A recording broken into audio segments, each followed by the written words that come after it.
Welcome back to the Deep Dive. Today, we're looking at some descriptions, some excerpts about Google's new AI mode. Our goal here, our mission for this deep dive is pretty straightforward. Just using these texts, what is this AI mode? What's it supposed to do? And, how might it change search? Okay, so let's unpack this. These sources, they're calling it Google's most powerful AI search. That's quite a claim. It really is. And what's interesting, right away, is how the source material talks about it. It's not just presented as another search update. It's framed as this, distinct new way to get information. And the texts pin this power specifically on Gemini 2.5, highlighting things like advanced reasoning, thinking, and its multimodal capabilities, which seems pretty key. Multimodal. Okay. So the source is saying it's less about just finding web pages and more about getting an AI-generated answer directly. Exactly, yeah. One bit explicitly says you can ask whatever's on your mind and get an AI answer.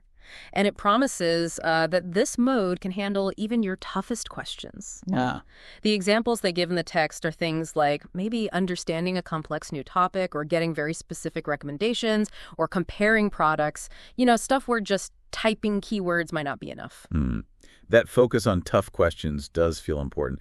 And you mentioned multimodal. The sources really seem to emphasize that part, don't they? They definitely do. Yeah, the text is clear. It's not just typing anymore. It literally says you can ask any way. It lists typing, talking, even snapping a photo or uploading an image. The idea presented seems to be that AI mode uses these, advanced multimodal capabilities to really get your question, no matter how you ask it. So asking about a picture directly, perhaps. That seems to be the implication in the text, yeah. A big shift from just text queries. Okay. And what about after it understands? The sources talk about research made easy, doing the heavy lifting. How does the text say it actually, does that? Well, according to this material, it manages that heavy lifting by intelligently organizing the info it gathers. It promises things like simple breakdowns and helpful links. So it's not just the list of sites. It's supposed to synthesize and structure the data for you, kind of delivering curated info. Right, breakdowns. Makes sense.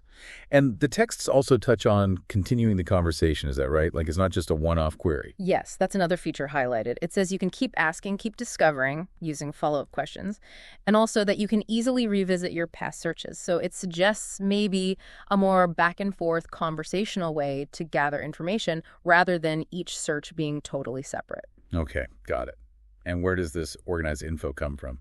The sources are clear. It connects you to high-quality information from the best of the web. It also mentions providing links so you can check sources and explore from a wide range of perspectives. That link back to the original web sources is definitely presented as, fundamental in these descriptions. But, and this is important, the sources themselves include a pretty significant note right alongside all these powerful features. They state quite clearly that AI mode is experimental and may make mistakes. And they also mention it's being improved rapidly based on feedback. Ah, okay. So the very same sources calling it the most powerful search also flag it as experimental.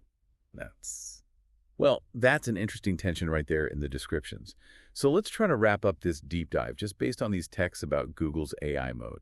The picture painted here is, it's a powerful tool, uses Gemini 2.5, it's multimodal, it's presented as being built for complex questions asked in different ways. It aims to do the research heavy lifting by organizing info into these simple breakdowns, always with links back to the web. The stated goal, it seems, is quicker, more integrated information gathering for you, the user. Yeah, and if you sort of connect that to the bigger picture, based purely on these sources, it points towards a potentially significant shift, a shift away from, just traditional search indexing towards something more direct, more conversational, using multiple types of input to engage with information itself.